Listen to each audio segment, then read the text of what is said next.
Good day, IT student of CLSU. I am Josie Nagasin, the treasurer of IT Student Council. And I'm Gab, the second-year representative. And now, samahan niyo kami as we mark the first session of our interview segment called Itanong Mo, iTalks, the Enrollment Day. Makikita nga natin ngayon na kasalukuyang ginaganap ang enrollment process ng IT Freshies of CLSU dito sa Cleardeck Building. Kaya naman ay tara, let's welcome them at kamustahin natin sila. Ngayon nga ay kasama natin ang isa sa mga aspiring BSIT Freshies. Hello! Pwede bang malaman ng iyong pangalan? Ako po si Alpha Agwis. Hello po ate. So, ang pangalan ko po ay Casey. Casey. Marion po. Ako po si Owen po. Ako po si Vince Shega po.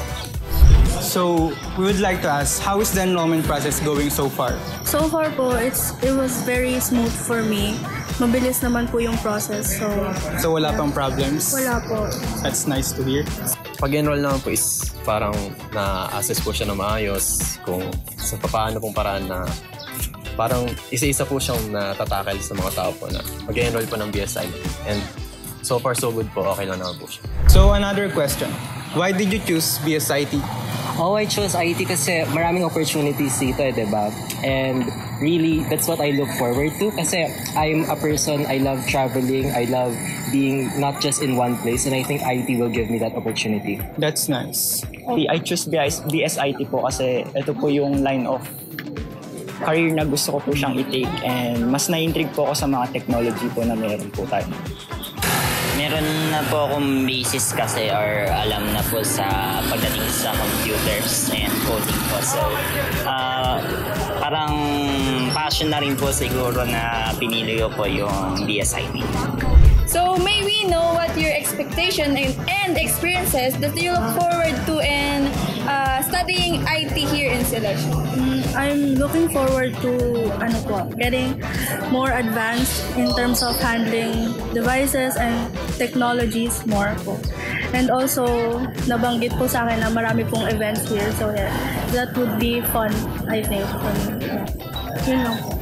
Well, first of all po is yung, syempre po, kunyari po yung pagtutulungan din po sa mga students, like mga hindi po alam, like, yun po yung isa pong na-expect para po, yun po, wala nga pong mahirapan. Tapos, kung pwede rin po is mag-enjoy po ako sa course na to. My expectations po is mas maka-further ko pa po yung knowledge ko about coding, programming at nakapag-brief take na naman po ako sa coding at nag-lessons po. Ngayon, mas gusto ko siyang ma-improve po dito sa CLSU BSIT po. Yun din po, enjoyment din po and more knowledge din po pagdating sa programming. Like, kasi lacking pa rin po ako sa mga programming languages na available po. Kailangan ko po matutunan yun sa BSIT.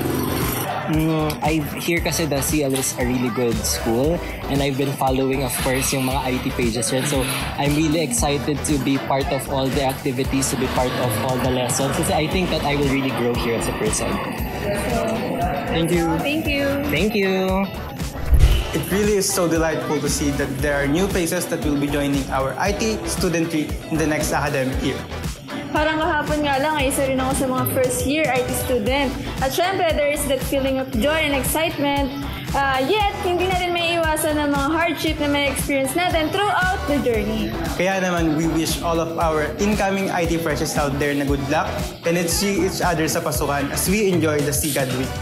Now, if you'd like to hear more and stay updated sa mga current events ng IT Student Council, don't forget to Like this video and follow our social media accounts. That's all for today. Bye. Bye.